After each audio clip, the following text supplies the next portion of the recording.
सभी को नमस्कार साथियों, मैं राजकुमार सैनी, लोकतंत्र सुरक्षा पार्टी। आप सब भाइयों से आज मजबूरन एक विनती लेकर के आपके बीच में हाजिर हूं।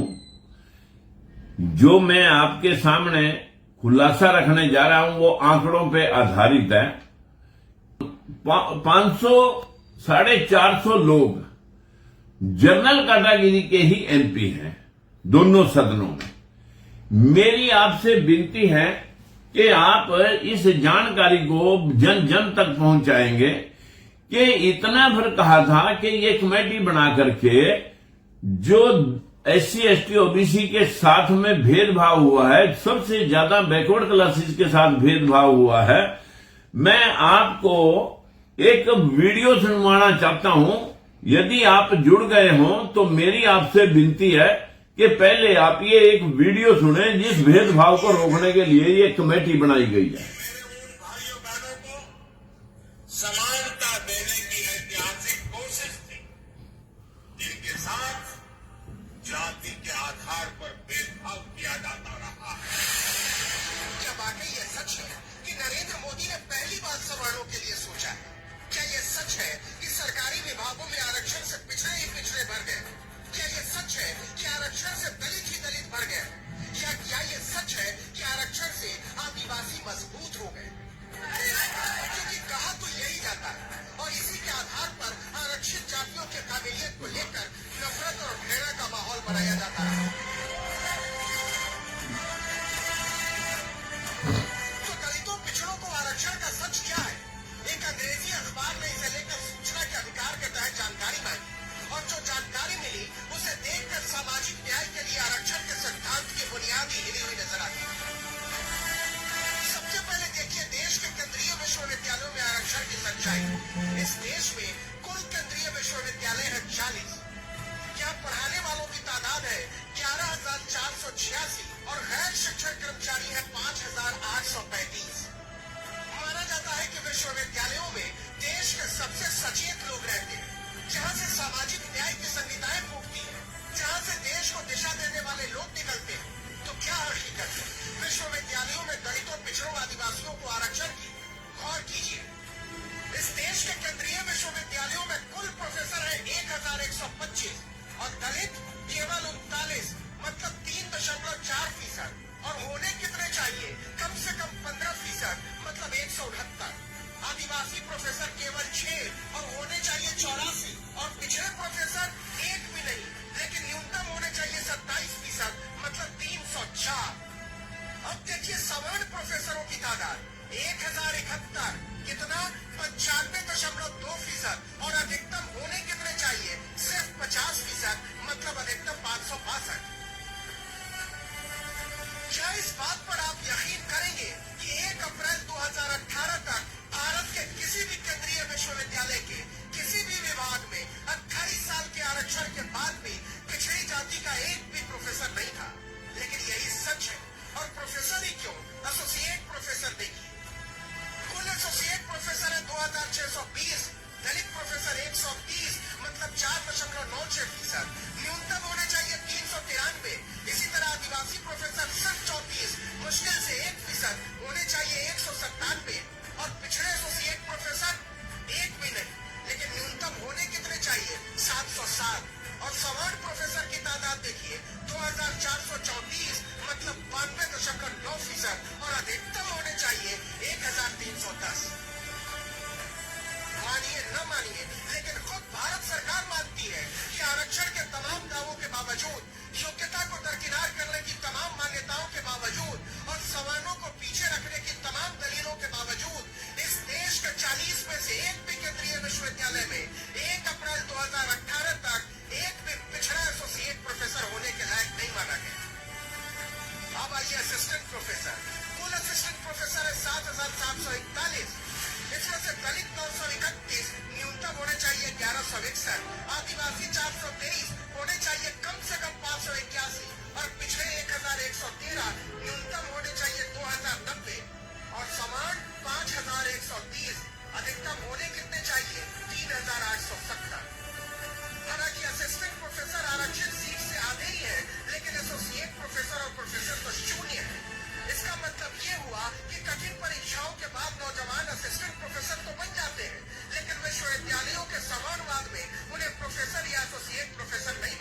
लोगों का सच भी देख लीजिए। केवल ग्रुप और ए बी के अफसरों की जातीय व्यवस्था को समझिए। यहाँ दलितों और आदिवासियों को जगह तो मिली है, लेकिन पिछड़े यहाँ भी पिछड़ गए। देखिए, रेलवे में कुल ए और बी के अफसर है 16,381, इसमें पिछड़े केवल 1,319 है, 8%, और समान 11,273, 68%। इसी प्रकार केंद्र सरकार के 71 विभागों में ग्रुप ए और बी के अधिकारी हैं 3,43,777, इसमें पिछड़े केवल 51,384, मतलब 14%, और सवर्ण 2,16,408, 63%। इसी तरीके से मानव संसाधन विकास मंत्रालय, जिसकी जिम्मेदारी है सामाजिक न्याय को बनाए रखना, वहाँ कुल कर्मचारी 665, पिछड़े केवल 56, मतलब 8%, और सवर्ण 440, 66%। कैबिनेट सचिवालय में कुल कर्मचारी 162, पिछड़े 15, मतलब 9%, और सवर्ण 130, मतलब 80%। राष्ट्रपति सचिवालय में कर्मचारी 130, पिछड़े केवल 10, मतलब 7%, और सवर्ण 97, मतलब 74.62%। मतलब जितनी बड़ी अफसरी उतना ज्यादा समानवाद। विश्वविद्यालय हो या रेलवे, सचिवालय हो या नीति आयोग, समानों के अधिकतम 50% होने का सारा हिसाब उल्टा हो जाता है और पिछड़ों के न्यूनतम 27% होने का हिसाब मजाक बन जाता है। आंकड़े तो ये बताते हैं कि सरकारी विभागों में मलाई, दलित, आदिवासी या पिछड़े नहीं, सवर्ण काट रहे हैं, वो भी जमकर। आगे मैं दोस्तों इसके अलावा अभी मेरे पास ये आंकड़े पड़े हैं केंद्र सरकार के। ये आंकड़े अभी तक टोटल ऑन एवरेज अभी 11.25% की हिस्सेदारी पूरे देश में बैकवर्ड क्लासेज की है। और मैं यूपी सरकार में भी बताना चाहूंगा कि इस वक्त हरियाणा के अंदर 60 HCS लगे थे, जिसमें 50 जनरल कैटेगरी के, जिनमें 44 जनरल और 6 सुदामा कोटा EWS, और बैकवर्ड का 27% और शेड्यूल कास्ट का 20%, उसको ध्यान में नहीं रखा गया, उनके सिर्फ 10 आदमी लगे। मैं आपके सामने यूपी के अंदर लिपिक भर्ती हुई 7900 में 2200 बैकवर्ड लगने चाहिए थे, लगे 1400। यूपी में ही 79,000 शिक्षक भर्ती हुए, जिनमें 22,000 लगने चाहिए थे बैकवर्ड के, लगे 2200। ये भेदभाव मैं एक जगह नहीं, इस देश के अगर आप सुप्रीम कोर्ट और 25 हाई कोर्टों में सुनेंगे, 625 जजों में बैकवर्ड क्लास के सिर्फ अभी तक 12-15 लोग ही, जिसमें एससी समाज के 14 हैं और 2-4 लोग मुस्लिम और बैकवर्ड के अब लगे हैं। अब तक किसी हाई कोर्ट में बैकवर्ड का नामो निशान तक नहीं था। अब मैं सर जहां से यूनिवर्सिटियां स्टार्ट होती हैं उसका खुलासा आपने, ये जो न्यूज थी ये आज तक न्यूज चैनल पर बोली गई थी, और जिसने बोली थी उसको उसी दिन नौकरी से निकलवा दिया था।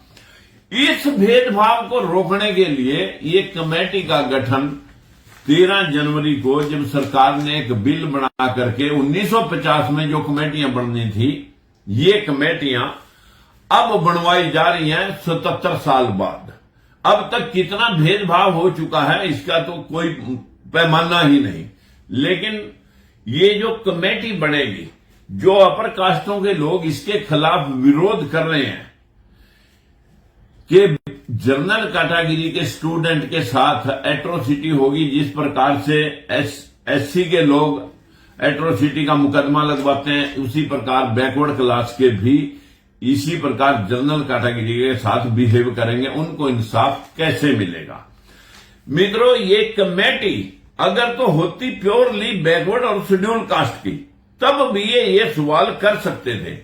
लेकिन इस कमेटी में सिर्फ एससी और बीसी का तो एक आदमी होगा, और बाकी के तो जिनका नेटवर्क है, जिनका वर्चस्व है यूनिवर्सिटियों में और कॉलेजों में, वहां तो सारे लोग वही बैठे हैं। इस कमेटी में लिए कौन जाने हैं, इसका खुलासा मैं आपके सामने करने के लिए आज लाइव आया हूं।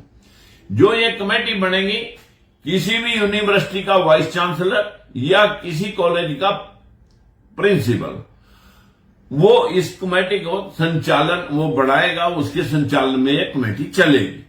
और इसमें 3 सीनियर प्रोफेसर लिए जाएंगे। अब प्रोफेसर तो सारे यही लोग बैठे हैं।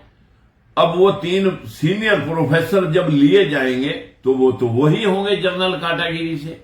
अब 2 स्टूडेंट लेने हैं, जो स्टूडेंट समानता की विचारधारा वाले हों, लेकिन वो समानता की विचारधारा वाले बना करके ये जनरल के ही ऐड करेंगे, क्योंकि वर्चस्व इनका है।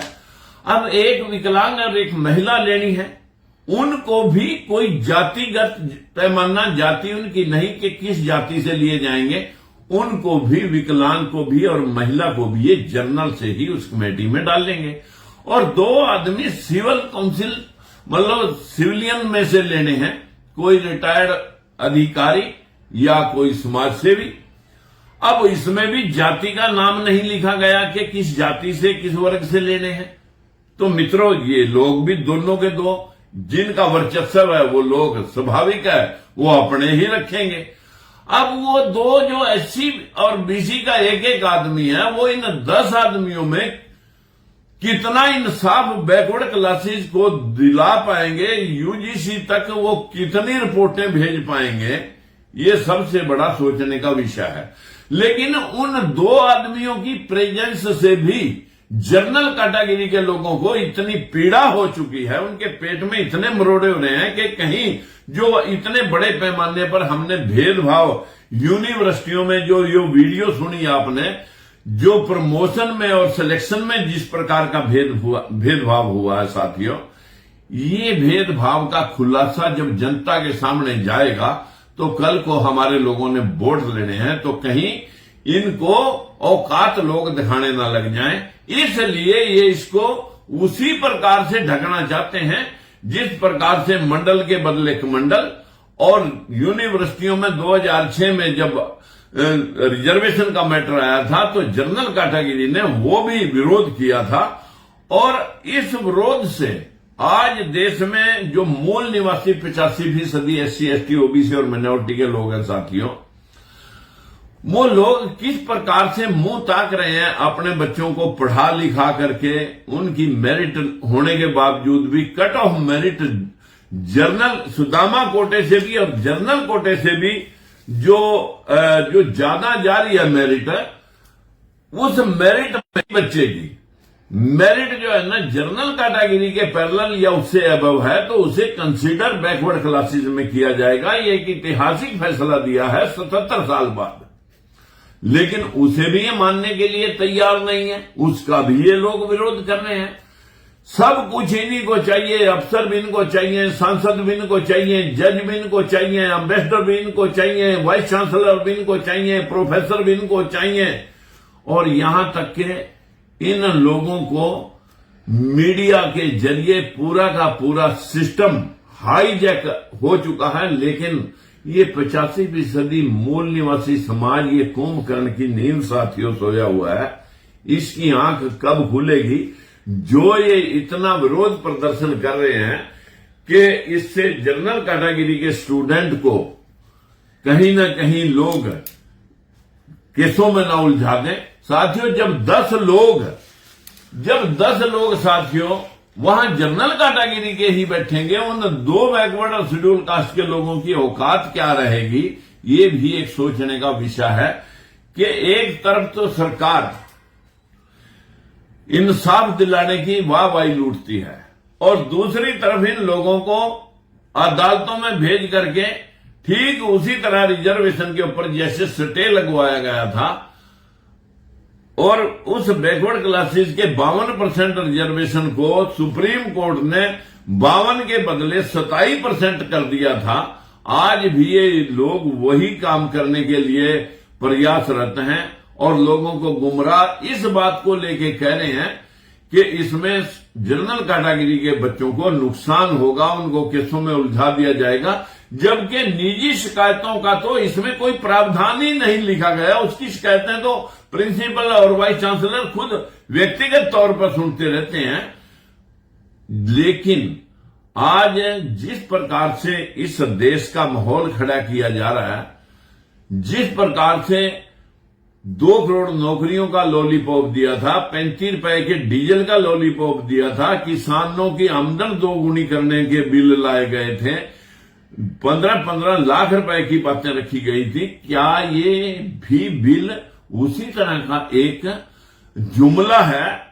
और इस जुमले के माध्यम से कि देना भी कुछ ना पड़े और बैकवर्ड को रिझाना भी जरूरी है, क्योंकि कांग्रेस सरकार के लोग, जब हमने 100% आरक्षण की बात कही थी कि इस देश में जातिगत जनगणना हो और जनसंख्या आधार पर हर जाति में पढ़े लिखे लोग हैं, 1 या 2% सिर्फ नौकरी है, वो 1-2% तो हर जाति में पढ़े लिखे मिल जाते हैं।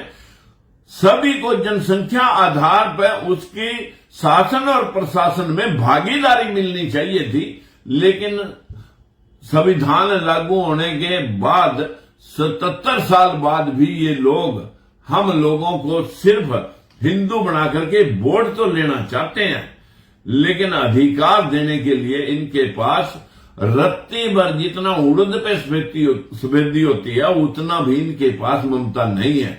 लेकिन मैं मित्रों आप सभी साथियों से ये जरूर कहना चाहूंगा, ये खेल गजब यूनिवर्सिटियों, जुडिशरी के अंदर, जो पूरे सिस्टम के अंदर जो भेदभाव हो रहा है, ये खेल गजब है। अपने गूगल पर सर्च मार करके ये वीडियो जरूर देखें। और अभी अभी अगर इस बिल को सरकार ने बनाया है, जिसका हम समर्थन कर रहे हैं, और इसी में बैठे लोग इस सरकार का विरोध कर रहे हैं, हमारा विनती है राष्ट्रपति और माननीय प्रधानमंत्री मोदी जी से कि अगर आप ये बिल लेकर आए हैं तो सबसे पहले तो इनको चुप कराओ, नहीं तो इनके खिलाफ कार्रवाई करो जो इस प्रकार का आंदोलन कर रहे हैं। और नेटवर्क के जरिए, मीडिया के जरिए या नेशनल चैनल पर बैठ करके राष्ट्रपति और प्रधानमंत्री दोनों जनता को संबोधित करेंगे। इस बिल में ऐसा कुछ नहीं है कि जिसमें किसी के खिलाफ एट्रोसिटी होगी। इस बिल में सिर्फ भेदभाव मिटाने के लिए, जो अब तक शोषण हुआ है सबसे ज्यादा बैकवर्ड क्लासेस के साथ और शेड्यूल कास्ट के साथ, ये भेदभाव सिलेक्शन और प्रमोशन में रोकने के लिए भेदभाव को ये कमेटी गठित की जानी है। और इस कमेटी को सरकार गठित करवा रही है और कोर्ट भी इसमें अपना सहमति दे रहा है, क्योंकि अभी अभी जो फैसला आया था कि जनरल कैटेगरी के बच्चे अगर ज्यादा मेरिट लेते हैं तो उनको मौका मिलना चाहिए, लेकिन यहां तो 50% कोटा, अघोषित कोटा जनरल कैटेगरी के लिए कर दिया कि इसमें बैकवर्ड क्लास का बच्चा अप्लाई ही नहीं कर सकता। और उसमें भी 10% ऊपर से 15% लोगों के लिए सुदामा कोटा ईडब्ल्यूएस लागू कर रखा है। मेरा अधिक ना कहते हुए आप सभी से एक विनती है कि जो शोर मचाया जा रहा है कि मिस यूज ऑफ लॉ होगा, भाई ये पुलिस का कानून कब से अंग्रेजों के समय से चल रहा है। मिसयूज तो लोग उसका भी कर लेते हैं। बहन बेटियों से रेप करने के बाद लोग मिसयूज तो कानून का तब भी कर जाते हैं, तब आप सड़कों पे आते नहीं हैं। जब मनीषा कांड होता है, जब हाथरस में बच्ची का रेप होता है, तब आप सड़कों पे आते नहीं हैं। आप लोगों को सिर्फ अपने लोग दिखाई देते हैं। मेरा आप सभी से विनती है कि अगर इसी कदर भेदभाव बढ़ता रहा तो एक दिन ऐसा जरूर आ जाएगा कि जैसा हाल आंतरिक विद्रोह के जरिए नेपाल का हुआ, बांग्लादेश का हुआ, मिस्र का हुआ, श्रीलंका का हुआ और इराक का हुआ था, ये कहीं अपना देश भी इस आंतरिक विद्रोह की भेंट न चढ़ जाए। इसलिए हम सरकार का समर्थन करते हैं कि अगर वो वास्तविक तौर पर बिल लेकर आए हैं तो इसकी हिफाजत करके इन लोगों को स्पष्ट किया जाए कि कानून में प्रावधान क्या है। भेदभाव को रोकने का है, ना कि किसी के खिलाफ यातनाएं देने का। मैं आप सब भाइयों से हाथ जोड़ के विनती करना चाहता हूं कि हमारे देश के अंदर जिस प्रकार का वातावरण बीजेपी और कांग्रेस दोनों के समय में यदा कदा से इन 77 सालों के संविधान लागू होने के पश्चात आज तक चला आ रहा है, ये उस वक्त सड़क पे नहीं आते जब 10% ईडब्ल्यूएस 5 मिनट में पास हो जाता है, तब इन्हें ताली मेजें थपथपाने में मजा आता है। लेकिन जब ये ऐसे बिल जो 85% मूल निवासी हैं, जब उनको हक दिलाने की बात का कोई बिल आता है, तब इनके पेट में मरोड़े उठने लगते हैं। मेरी विनती है सरकार से, समय रहते देश के लोगों को इंसाफ दिलाया जाए, भेदभाव रोक करके सभी को बराबरी का हक दिलाया जाए, ताकि इस देश की तरक्की दिन दुगनी चार चौगुनी हो सके। अन्यथा इस देश का जो आपका कालखंड है मोदी जी, ये उन इतिहास के पन्नों में दर्ज हो जाएगा जिसका उदाहरण दुर्योधन के और महाभारत के रूप में लोग महाभारत को देखते हैं, जो कि एक काल्पनिक कहानियां होने के बावजूद भी लोग अनुसरण करते हैं कि किसी ने क्या कहा, किसने क्या कहा। मैं ज्यादा कुछ न कहते हुए, हम 100% आरक्षण के पक्षधर हैं। एक परिवार में 10-10 नौकरियां एक परिवार में एक भी नहीं दे सके आप। हमारे देश के किसानों की आमदन दुगनी करनी है तो ये मनरेगा स्कीम, जिसको आप अब नाम बदल रहे हैं, इसको आप जो है किसानों के साथ जोड़ दीजिए और इस देश की आबादी को कंट्रोल कर दीजिए। ये बिल लाने की जरूरत है। अगर ये बिल भी आप इंसाफ के लिए लाए हैं, हम आपका धन्यवाद करते हैं। लेकिन अगर ये एक दिखावटी है और कोर्ट के जरिए इसे भी इसी तरह घसीटना है, तो लोग आपको भूलेंगे नहीं मोदी जी। काठ की हंडी बार बार नहीं चढ़ती और बहुत सारे लोग अंदर खाते आपकी अपनी मजबूरी की वजह से आपके साथ खड़े हैं कि 5 किलो दाने मिल रहे हैं। लेकिन जिस दिन 5 किलो दाने के हिस्से से बाहर निकल करके लोग सड़कों पे आ गए, तो यहां का वातावरण इतना क्रूर होगा कि ये देश पहले भी गुलाम हुआ है और आप ही के समय में फिर गुलाम हो सकता है। इस पर तो चाइना कहां के कहां जा रहा है, आपके अमेरिका के साथ संबंध क्या बढ़ रहे हैं। मेरा बस इतना आपसे विनती है कि इनको समय रहते चेताया जाए कि इसमें बिल में कोई विरोध करने की गुंजाइश नहीं है।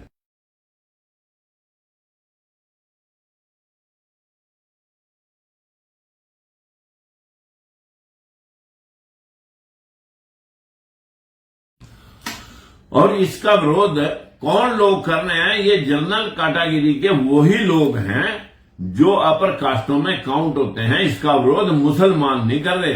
ये बहुजन समाज के हिंदू तबके ठेकेदारों, तुम अब तो समझ लो कि तुम कौन से हिंदू हो। मेरा आपसे विनती है कि आंख खोल लो और अपने हितों के लिए जागरूक हो जाओ। नमस्कार।